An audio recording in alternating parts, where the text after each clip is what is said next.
اپنے اس دعوے کے اندر۔ اسی طرح جو ہے اللہ سبحانہ تعالیٰ سورہ کہف سورہ نمبر 18 آیت نمبر اس کی 7 میں فرماتا اور کہتا ہے اِنَّ جَعَلْنَا مَا عَلَى الْأَرْضِ زِينَةً لَهَا لِيَبْلُوَهُمْ أَيُّهُمْ أَحْسَنُ عَمَلًا۔ اللہ فرماتا اور کہتا ہے کہ روئی زمین پر جو ہے ہم نے اسے زمین کی رونق کا باعث بنا دیا ہے۔ زمین کے اوپر تمام جو چیزیں ہیں ہم نے اسے رونق کا باعث بنا دیا، جو کچھ اللہ نے اس میں پیدا کیا اس میں رکھا ہے۔ اور آگے فرمایا لہا لیبلوہم ایہم احسن عملا، تاکہ تمہیں آزمائے تم میں کون ہے جو اچھے اعمال کرتا ہے۔ تو گویا زمین پہ جو کچھ اللہ نے پھیلا رکھا ہے یہ اللہ رب العزت کا ایک ٹیسٹ ہے کہ اللہ فرما رہا ہے کہ ہم نے زمین پہ جو کچھ ہے اس کو زینت بنایا ہے اور اس کے ذریعے ہم تمہارا امتحان لیتے ہیں کہ کون اس میں اچھے اعمال کرتا ہے۔ زینت وہ چیز ہوتی ہے جو انسان کی نظروں میں چمکے، جس کی طرح وہ متوجہ ہو، جو وہ کرنا چاہے۔ تو جو کچھ زمین میں ہے یہ زینت ہے اور اس کے ذریعے اللہ آزماتا ہے کون ہے جو اس کے اندر جو ہے اچھے اعمال کرتا ہے۔ اللہ نے کیا کچھ دنیا میں نہیں بنایا اور اس کے بعد اس کی مناہیات دے دی کہ یہ حرام ہے اور یہ حلال ہے، اور پھر آزما رہا ہے اب کون ہے جو حرام سے بچتا ہے اور کون حلال کی طرف جاتا ہے اور اچھے اعمال کرتا ہے۔ تو گویا یہاں بھی جو اللہ فرما رہا ہے کہ دنیا جو اس نے بنائی، تمام چیزیں جو بنائی، یہ بھی ایک قسم کا ٹیسٹ اور آزمائش ایک مومن کے لیے یاد رکھیے۔ اسی طرح اللہ سبحانہ تعالیٰ فرماتا ہے سورہ انبیاء سورہ نمبر 21 اس کی آیت نمبر 35 میں اللہ کہتا ہے اور فرماتا ہے وَنَبْلُوَكُمْ بِالشَّرِّ وَالْخَيْرِ فِتْنَةٌ وَإِلَيْنَا تُرْجَعُونَ۔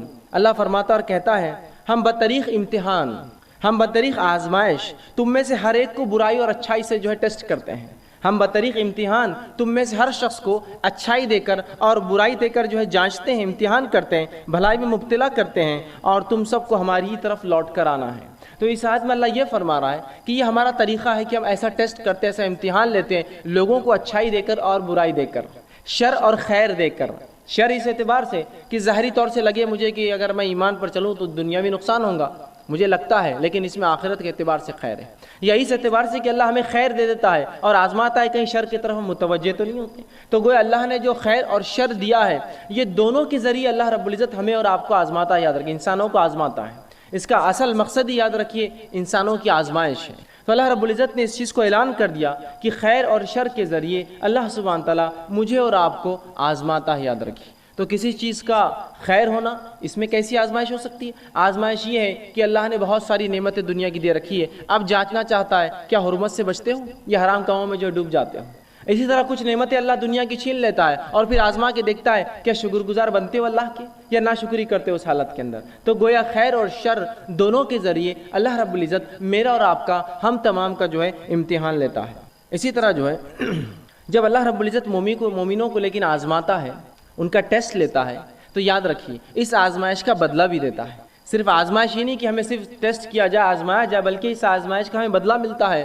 اور نبی اکرم صلی اللہ علیہ وسلم فرماتے ہیں، صحیح مسلم کی حدیث ہے، بہت زبردست حدیث ہے، یاد رکھیے اس بات کو آپ سمجھئے، حدیث میں جو بیان کی جا رہی ہے تو انشاءاللہ العزیز ہر آدمی جس حالت میں ہے اللہ کا شکر ادا کریں گا اور خوش زندگی گزاریں گا، افسوس زدہ نہیں ہوگا، پریشان نہیں ہوگا جس طرح سے آج ہم چھوٹی چھوٹی مصیبتوں پر پریشان ہوتے ہیں۔ آئیے سنیے نبی اکرم صلی اللہ علیہ وسلم کیا فرماتے ہیں۔ آپ صلی اللہ علیہ وسلم ایک مجلس میں بیٹھے تھے، صحابہ آپ کے اطراف تھے، آپ مسکرائے۔ صحابہ نبی اکرم صلی اللہ علیہ وسلم کو دیکھتے رہے کہ آپ مسکرائے۔ جب آپ کا مسکرانا ختم ہوا تو اللہ کے رسول نے پوچھا کیا تم مجھ سے پوچھو گے نہیں میں کیوں مسکرایا؟ کیا مجھ سے سوال نہیں کرو گے کہ میں اچانک کیوں مسکرایا؟ تو کہ اللہ کے رسول بتا دیجیے آپ کیوں مسکرائے؟ تو کہا میں اس لیے مسکرایا، اور آپ نے فرمایا کہ مومن کا معاملہ بڑا عجیب ہے، اس معاملے پہ مجھے مسکرانا آیا، میں ہنس پڑا۔ یقین اللہ کے رسول صلی اللہ علیہ وسلم خیخے مار کر نہیں ہنستے تھے، صرف مسکراتے تھے۔ تو کہا وہ مومن کا معاملہ بڑا عجیب ہے، اس معاملے کو سوچ کر میں مسکرایا۔ کیا معاملہ عجیب ہے؟ مومن کا معاملہ عجیب ہے، اور وہ یہ ہے کہ جب اللہ رب العزت اسے فراوانی دیتا ہے، دنیا کی اچھی زندگی دے دیتا ہے، اولاد دے دیتا ہے، دھن دولت مال دے دیتا ہے، جب اچھی زندگی دیتا ہے تو یہ شکر ادا کرتا ہے، یہ اس کے لیے اچھا ہے۔ اور جب اللہ اس کو تنگ دستی دیتا ہے، محتاجی دیتا ہے اور دنیا کی زندگی میں کچھ کم کر دیتا ہے تو مومن صبر کرتا ہے، یہ اس کے لیے بہتر ہے، اور یہ دونوں حال میں اس کے لیے خیر ہے کہ اگر اچھائی دے تو شکر کرے، یہ اس کے لیے بہتر، اگر برائی ہو تو صبر کرے، یہ اس کے لیے بہتر۔ اور یہ معاملہ مومن کے علاوہ کسی اور کا نہیں ہے۔ اسی تعجب پر میں مسکرایا۔ اس بات کا مجھے عجیب لگا کہ اللہ مومن کو دونوں حال میں دیتا ہے بدلہ۔ دیکھیے نا کتنی اچھی بات ہے کہ اگر میں فراوانی میں ہوں، خوشحالی میں ہوں، تب بھی بدلہ پا رہا ہوں اس کا شکر ادا کر کے، اور اگر تنگ دستی میں ہوں، بدحالی میں ہوں، مصیبتوں میں ہوں، کسی آزمائش میں ہوں، تب میں اللہ کے سامنے صبر کر رہا ہوں، اللہ سے اس کا اجر طلب کر رہا ہوں، یہ معاملہ بھی خیر ہے۔ گویا مومن کو مصیبت بھی فائدہ دے رہی ہے، مومن کو جو فراوانی فائدہ دے رہی ہے، تنگ دستی میں بھی معاملہ جو ہے جس کو میں عام زبان میں کہوں گا کہ چیت بھی اور پٹ دونوں بھی آئے مومن کی ہی جیت ہے۔ برے حالات آئے تو بھی اس کو فائدہ، اچھے حالات آئے تو بھی اس کو فائدہ۔ شکر ادا کرے اچھے حالت میں، اللہ بدلہ دے گا، صبر کرے برے حالت میں، اللہ بدلہ دے گا۔ تو مومن کا معاملہ عجیب ہے، رسول اللہ نے فرمایا، اور یہ معاملہ آپ نے حدیث میں فرمایا صرف اور صرف مومن کا ہے، مومن کے علاوہ یہ معاملہ کسی کا بھی نہیں، یاد رکھیے کسی اور کا نہیں یہ مسئلہ، صرف ہمارا معاملہ ہے جو ایمان کا دعویٰ کرتے ہیں، دونوں حال میں خوش ہوتے ہیں، دونوں حال میں بدلہ پاتے ہیں۔ اسی طرح جامع ترمذی کی روایت ہے، آپ صلی اللہ علیہ وسلم فرماتے ہیں جب مومن کو اللہ آزماتا ہے تو کیا ملتا ہے اس کے بدلے، سنیے آپ صلی اللہ علیہ وسلم فرماتے ہیں آزمائش مومن پر آتی رہتی ہے، آزمائش مومنوں پر آتی رہتی ہے، اور ان کی جان میں آتی ہے، ان کے مال میں آتی ہے، ان کی اولاد میں آتی ہے۔ جان میں آنا، بیمار ہو گیا، معذور ہو گیا، جان پر بھی مسئلہ آ گیا۔ مال میں مصیبت آتی ہے، دھن دولت لوٹ گیا، تجارت ڈوب گئی، آگ لگ گئی، فلاں مسئلہ ہو گیا، لٹ گیا، تجارت اچانک ٹھپ ہو گئی، کم ہو گئی، تو یہ مال میں کمی ہو گئی، یا اناج اگا نہیں، کھیتی باڑی خراب ہو گئی، یہ مال میں کمی ہے۔ اور کبھی اولاد سے آزماتے ہیں کہ اولاد دیتے ہیں کبھی چھین لیتے ہیں، دیتے ہیں تو معذور دیتے ہیں، پیدا ہوتی ہے تو کبھی مر جاتی ہے، یا کسی کو دیتے ہی نہیں، اولاد میں آزمائش ہے۔ تو مومن کو اللہ رب العزت آزمائشتا ہے، اس کے جان میں، اس کے مال میں، اس کی اولاد میں، اور اللہ کے رسول آگے فرماتے ہیں حتیٰ کہ جب وہ اللہ سے ملتا ہے، اللہ اس کو آزماتے رہتا پوری دنیا میں، حتیٰ کہ جب اپنے رب سے ملتا ہے تو اس پر کوئی گناہ باقی نہیں رہتا، سب کا اس کو دنیا کے اندر اسے گناہوں کا بدلہ مل جاتا ہے۔ سمجھ رہے ہیں آپ بات کو؟ تو گویا اگر مومن پر کوئی آزمائش آتی ہے تو اس آزمائش کے عوض اس کے گناہ جھڑ جاتے ہیں، گناہ کم ہو جاتے ہیں۔ اور نبی اکرم صلی اللہ علیہ وسلم نے حدیث میں بیان کیا اور فرمایا اگر مومن کو کانٹا بھی چبھتا ہے تو اس کا بھی اجر لکھا جاتا ہے، اس کے گناہ معاف ہوتے ہیں۔ سبحان اللہ، تکلیف میں اٹھا رہا ہوں اس کا بھی بدلہ پاتا ہوں۔ آپ ایک مرتبہ باہر نکلے صحابہ کے ساتھ فجر کی نماز کے بعد، ایک جھاڑ تھا سامنے، جو سردی کا موسم تھا اور پتے اس کے سوکھ چکے تھے، پتجھڑ تھا وہ۔ آپ آئے، صحابہ آپ کے ساتھ تھے، آپ نے اس جھاڑ کو پکڑ کر ہلایا، جب جھاڑ کو ہلایا تو کچھ پتیاں گرنے لگی جو کہ سوکھ چکی تھی۔ نبی اکرم صلی اللہ علیہ وسلم فرمایا جب تم میں سے کوئی شخص بخار میں مبتلا ہو جاتا ہے، بیمار ہو جاتا ہے، بالخصوص بخار آتا ہے جسمانی، تو اس کے گناہ ایسے ہی جھڑتے ہیں جیسے جھاڑ کے پتے میرے ہلانے سے جھڑے ہیں۔ سبحان اللہ، دیکھیے تکلیف آزمائش ہے، آزمائش پہ صبر کر رہا ہے تو بدلہ بھی پا رہا ہے، اور اس حد تک بدلہ ملتا ہے کہ جامع ترمذی کی روایت کے مطابق مومن آزمایا جاتا ہے اس کے مال میں، اس کی دولت کے اندر، اس کی جان کے اندر، اس کی اولاد میں، حتیٰ کہ جب اپنے رب سے اس کی ملاقات ہوتی ہے موت کے بعد تو تب گناہوں سے بری ہوتا ہے، گناہوں سے پاک ہوتا ہے۔ اور ظاہر سی بات ہے جب انسان گناہوں سے پاک ہوگا تو اس کا ٹھکانہ میں سمجھتا ہوں سب جانتے جنت کے علاوہ کچھ نہیں ہو سکتا ہے۔ تو آپ دیکھ رہے ہیں، تو گویا آزمانا اللہ کی سنت ہے، اور آزمائش کا مومن کو بدلہ ملتا ہے۔ اچھے اگر حالات ہے تو شکر کرے، برے حالات ہے تو صبر کرے، دونوں حالات میں مومن اس کا بدلہ پاتا ہے۔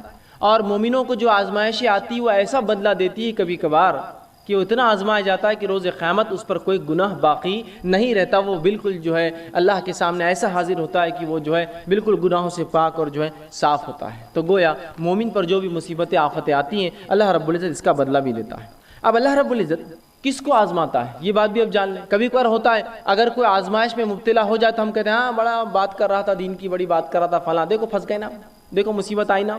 جب ہمارے جیسے تھے تو اچھی زندگی گزار رہے تھے، خامخواہ ایمان کی باتیں کر رہے تھے، خامخواہ اپنے آپ کو مسلمان بتا رہے تھے، تجارت بیٹھ گئی نا، معاملہ ختم ہو گیا نا، فلاں چیز ہو گئی، ان کی نظر لگ گئی، ان کی نظر پڑ گئی، یہ اب تم پہ نظر رکھ رہے، فلاں ہو رہا، یہ ہو رہا، وہ کتنے مسائل لوگ بیان کرتے ہیں۔ اب آئیے سنیے اللہ کس کو آزماتا ہے، تو اللہ رب العزت یاد رکھے صرف انہی کو آزماتا ہے جن سے وہ محبت کرتا ہے۔ یاد رکھیے اللہ انہی کو آزماتا ہے جن سے وہ محبت کرتا ہے۔ اسی لیے تو صحابہ چاہتے تھے کہ جب ان کو آزمائش نہیں ہوئی تو کیوں نہیں ہوئی ہماری آزمائش، کہ بدلہ تو نہیں مل جا رہا آخرت کا، اس لیے تو سوچ رہے تھے، اس لیے کہ وہ جانتے تھے اللہ جن سے محبت کر انہیں آزماتا ہے۔ آئیے دلیل میں آپ کو دیتا ہوں، جامع ترمذی کی روایت جو میں نے آپ کے سامنے دو حدیثیں جو ہے تلاوت کی، اس میں سے پہلی حدیث تھی جامع ترمذی کی روایت ہے، نبی اکرم صلی اللہ علیہ وسلم فرماتے کہتے ہیں ان اللہ تعالی اذا احب قوما ابتلاهم، جب اللہ کسی قوم سے محبت کرتا ہے، کچھ لوگوں سے جب اللہ محبت کرتا ہے تو انہیں مصیبت میں ڈال دیتا ہے، مبتلا کرتا ہے، آزماتا ہے انہیں۔ اب چاہے یہ معاملہ فرد کا بھی ہو سکتا ہے، چاہے یہ معاملہ قوم کا بھی ہو سکتا ہے، چاہے معاملہ جماعت کا ہو سکتا ہے، تو جب بھی اللہ رب العزت محبت کرتا ہے کسی قوم سے اسے آزماتا ہے، اسے مبتلا کر دیتا ہے۔ دوسری حدیث بخاری کی تھی، صحیح بخاری کی، جس میں نبی اکرم صلی اللہ علیہ وسلم فرمایا، سنیے اس حدیث کے الفاظ کا ہے، من یرید اللہ بہ خیرا، جب اللہ کسی کے لیے بھلائی چاہتا ہے، ہم تو سمجھتے ہیں آزمائش تو برائی کی وجہ سے آتی ہے، سنیے من یرید اللہ بہ خیرا، جب اللہ کسی کو خیر دینا چاہتا ہے، اچھائی بخشنا چاہتا ہے، تصب من اس کو مصیبت میں ڈال دیتا ہے۔ اس لیے کہ جب مومن مصیبت میں آتا ہے تو مصیبت کا اس کو بدلہ ملتا ہے، تو جب اللہ کسی مومن کے لیے خیر چاہتا ہے اسے مصیبت میں ڈال دیتا ہے، اور مصیبت میں مومن پڑھ کر اگر صبر کرتا ہے تو اس کا بدلہ پاتا ہے، اور اتنا بدلہ پاتا ہے صبر کے مطابق کہ آخرت میں جب رب کے پاس حاضر ہوں گا تو کوئی گناہ اس پہ باقی نہیں رہے گا۔ تو اللہ جس سے ناراض ہوتا ہے ان کو تو عذاب دیتا ہے، آزماتا، آزمائش اور عذاب الگ چیز ہوتی ہے، ان کو پہ عذاب آتا ہے، زلزلے آتے ہیں، طوفان آتے ہیں، اور پتہ نہیں کیا کیا ہوتا ہے۔ لیکن جب کسی قوم کو وہ محبت کرتا ہے تو ان کو مبتلا کرتا ہے، ان کو آزماتا ہے کچھ چیزوں سے۔ جیسا کہ اگر میں دعویٰ کروں میں ایمان لایا تو اللہ آزماتا پھر بیماری دے کر، کہیں بیماری میں شرک تو نہیں کرتا ہے یہ تو دعویٰ کیا مجھ پر توحید کا، ایک اللہ کو ماننے کا، اب بیماری دو اس کو دیکھتے ہیں شرک کرتا ہے کیا، اولاد مت دو اس کو دیکھتے ہیں یہ کسی اور کے در پر تو نہیں جاتا اور جھکتا ہے، چلو آزماؤ، اب اس نے دعویٰ کیا نا ایمان کا۔ تو یہ ابتلا، مبتلا، یہ آزمائش ہے، وہ عذاب ہوتا ہے جس میں لوگ ہلاک اور برباد ہو جاتے ہیں۔ تو یہاں اللہ کے رسول نے بیان کر دیا کہ نبی اکرم صلی اللہ علیہ وسلم نے بیان کر دیا کہ جن لوگوں کو اللہ محبت کرتا ہے انہی کو ابتلا کرتا ہے، انہی کو جو ہے مصیبت دیتا ہے۔ اب جو ہے اللہ رب العزت کس کو کتنا آزماتا ہے، یاد رکھیے ہر شخص کو اللہ رب العزت اتنا ہی آزماتا ہے جتنا اس کا ایمان ہوتا ہے اور جتنی اس کی طاقت ہوتی ہے، دونوں باتیں۔ جتنا ایمان میں انسان بلند ہوگا اس کی آزمائش اتنی زیادہ ہوں گی، یہ بات یاد رکھیے آپ، جتنا ایمان میں بلند ہوں گا آزمائش اتنی زیادہ۔ اسی لیے انسانوں میں سب سے زیادہ جو آزمائے جاتے ہیں وہ کون ہیں؟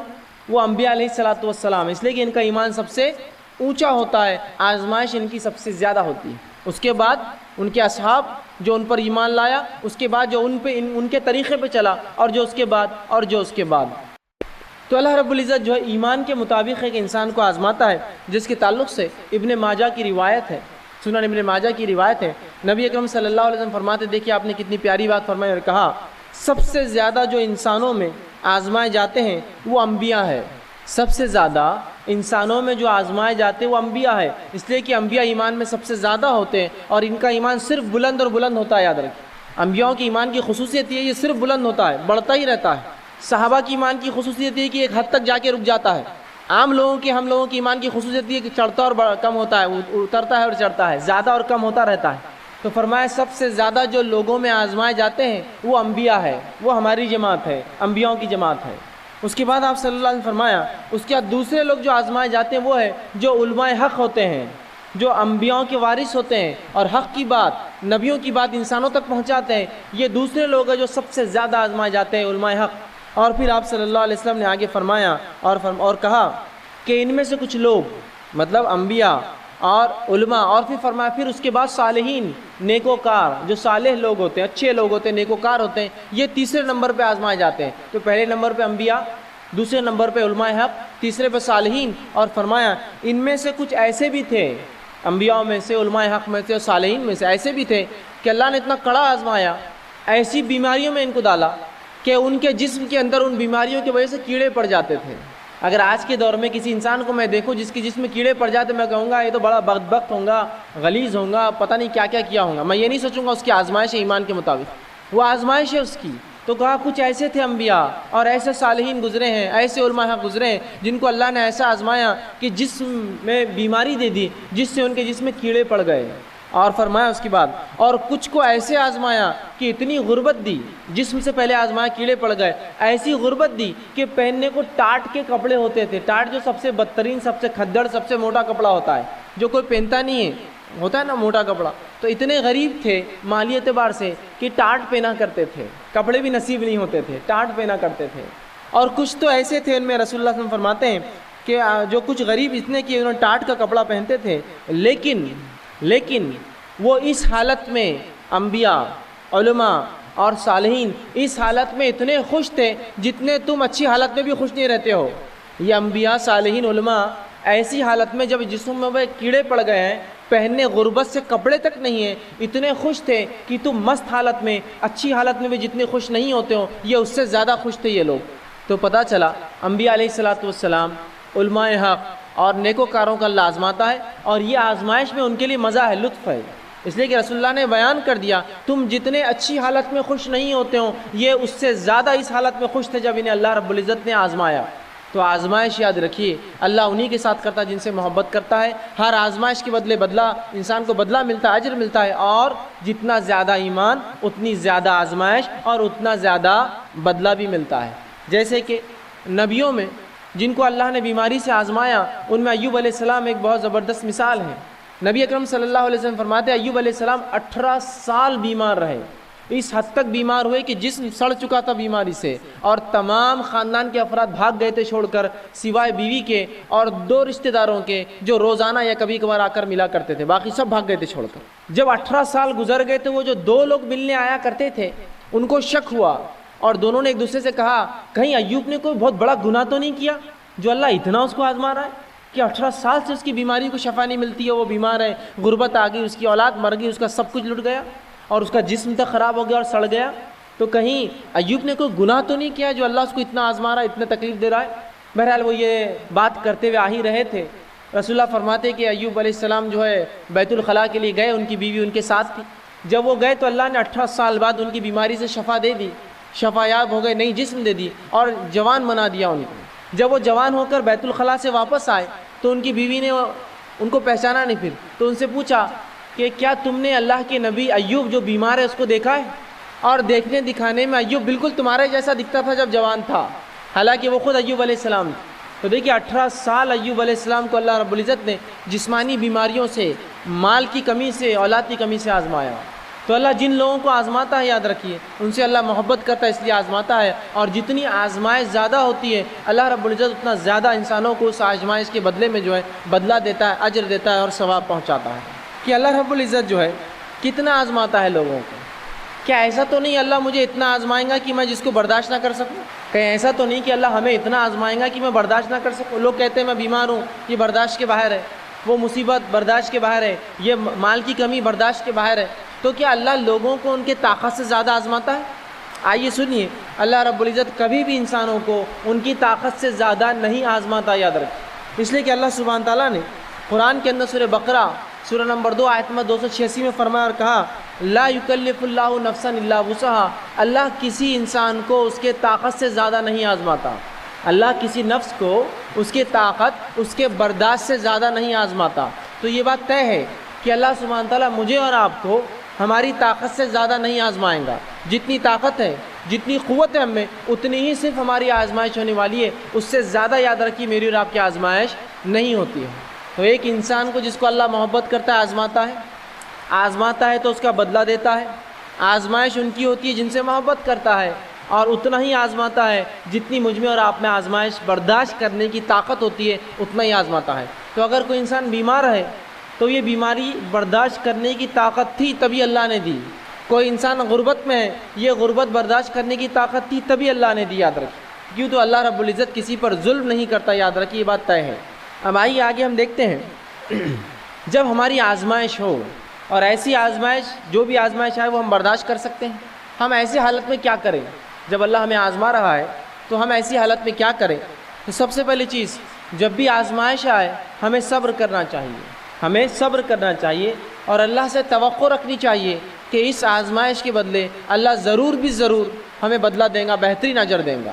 جب بھی ہم پر آزمائش آئے تو ایک مومن کا کام ہے 2 کام کرے. پہلا صبر کرے، اور دوسرا اللہ سے امید کرے کہ اللہ رب العزت اس آزمائش کے بدلے مجھے اور آپ کو اجر دینے والا. یاد رکھیں. آئیے اس کے تعلق سے سنن نسائی کی حدیث ہے.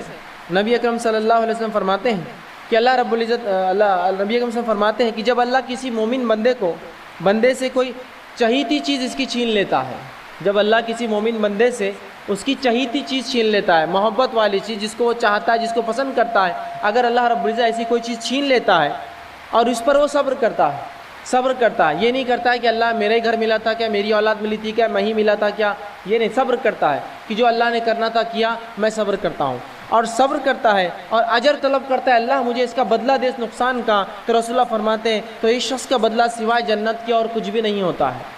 جب ایک اللہ کسی کو آزماتا ہے، اس آزمائش پہ وہ صبر کرتا ہے، اللہ سے توقع کرتا ہے اللہ اس آزمائش کا مجھے بدلہ دے، تو رسول اللہ صلی اللہ علیہ وسلم فرماتے ہیں ایسے شخص کو سوائے جنت کے اللہ کچھ نہیں دیتا. مطلب آزمائش میں جب آدمی صبر کرتا ہے تو اللہ اس کو جنت اس کے بدلے میں عطا کرتا ہے.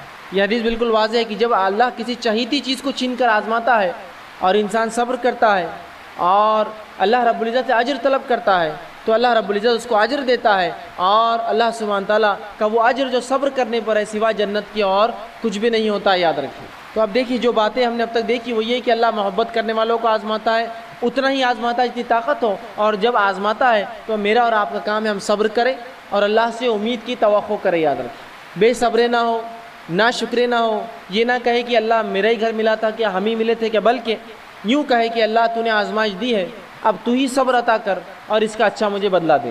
اگر ایسا معاملہ اگر ہو جائے مومن کا تو دیکھیے اس کے لیے اچھے حالات بھی خیر ثواب کا باعث، برے حالات بھی خیر ثواب کا باعث بن جاتے ہیں۔ اب آئیے ایک بنیادی سوال، اللہ کیوں آزماتا ہے؟ اللہ کیوں آزماتا ہے کسی کو؟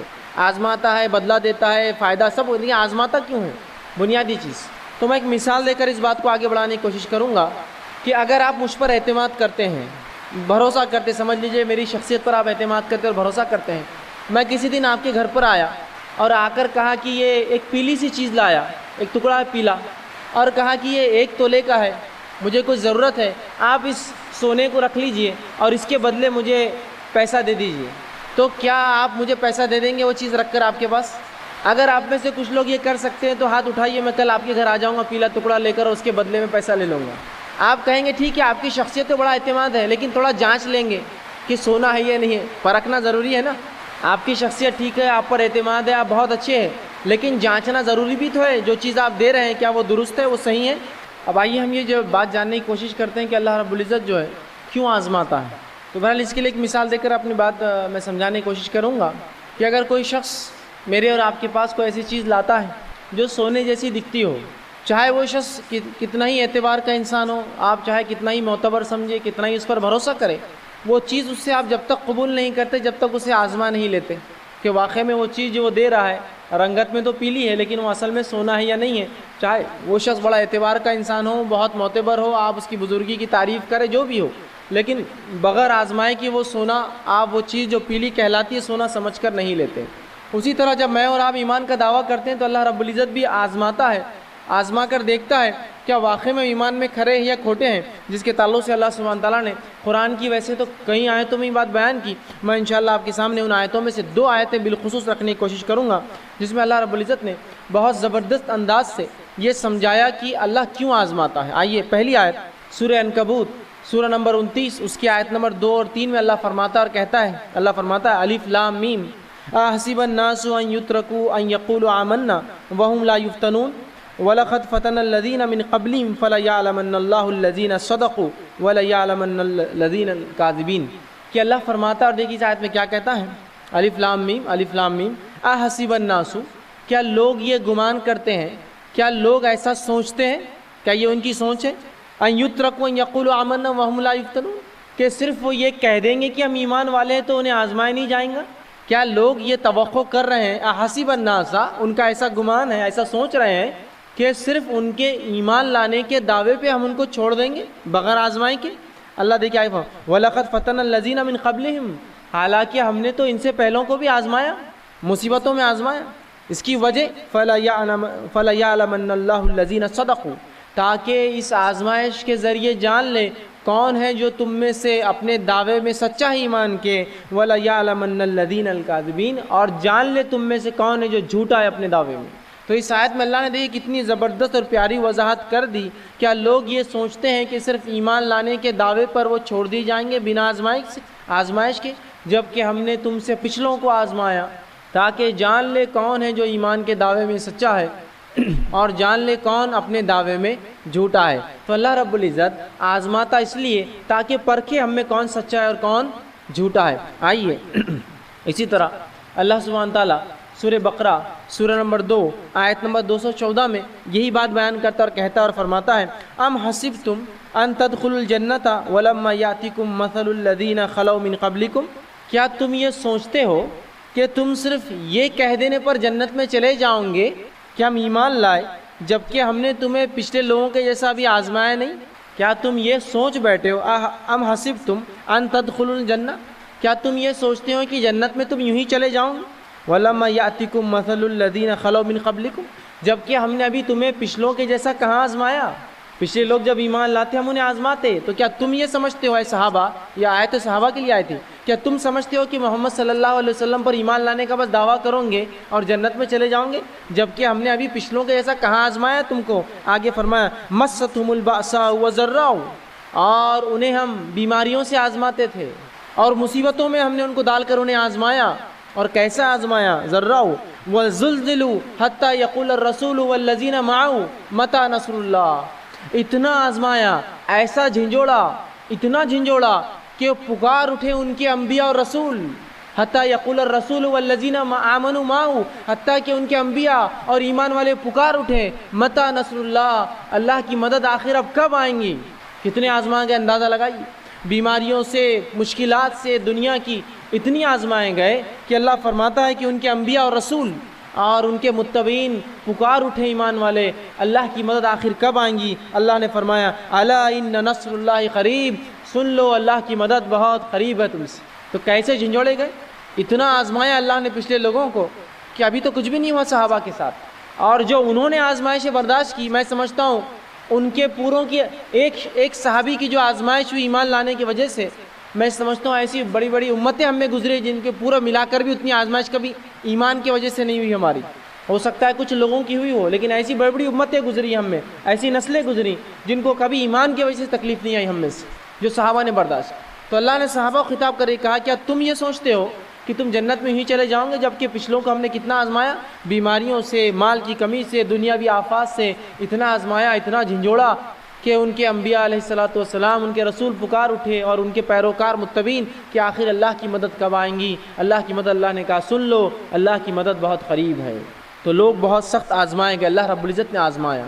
اور جو لوگ آزمائے جاتے ہیں اور آزمائش میں صبر کرتے ہیں، اللہ رب العزت انہیں بدلہ دیتا ہے. قرآن میں اللہ رب العزت نے سورہ بقرہ سورہ نمبر 2 آیت نمبر 155 سے آگے بیان کیا. یہ بہت ہی مشہور اور معروف قرآن کی آیتیں ہیں، بار بار ان آیتوں کو ہم سنتے ہیں. اللہ فرماتا ہے وَلَنَبْلُوَنَّكُمْ بِشَيْءٍ مِّنَ الْخَوْفِ وَالْجُوعِ نَقْصٍ مِّنَ الْأَمْوَالِ وَالْأَنفُسِ وَالثَّمَرَاتِ فَبَشِّرِ الصَّابِرِينَ.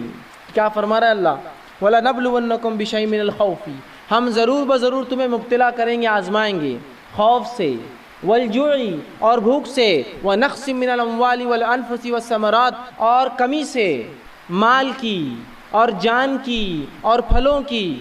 اور جو ان تمام کی آزمائشوں پر صبر کرے فبشر الصابرین، تو ایسے صبر کرنے والوں کو خوشخبریاں سنا دو.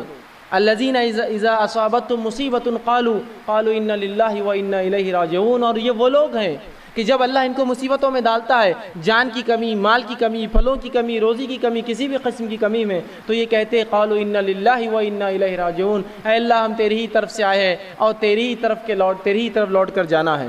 اولئک علیہم صلوات من ربہم ورحمہ واولئک هم المہتدون. اور یہی وہ لوگ ہیں جن پر اللہ کی رحمتیں اور نوازشیں ہو کر رہیں گی. واولئک هم المہتدون. اور اے نبی یہی وہ لوگ ہیں جو ہدایت یافتہ ہے، جو صبر کرے ان تمام تکلیفوں پر.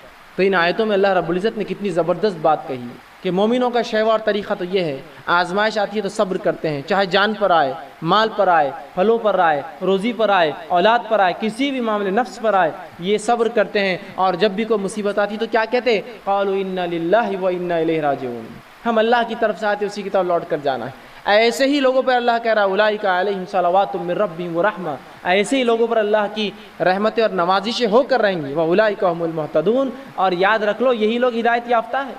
ہدایت پر تو وہی ہے جو آزمائے گئے ہیں. تو یہاں بھی دیکھیے آزمائش کو کسوٹی بتایا گیا ہدایت کی، آزمائش کو کسوٹی بتایا گیا ایمان والوں کی، آزمائش کو یہ بات بتائے گی کہ جو آزمایا جائیں گا اس کے اللہ رب العزت جو ہے بہترین بدلہ دیں گا. ایک مرتبہ یوں ہوا، نبی اکرم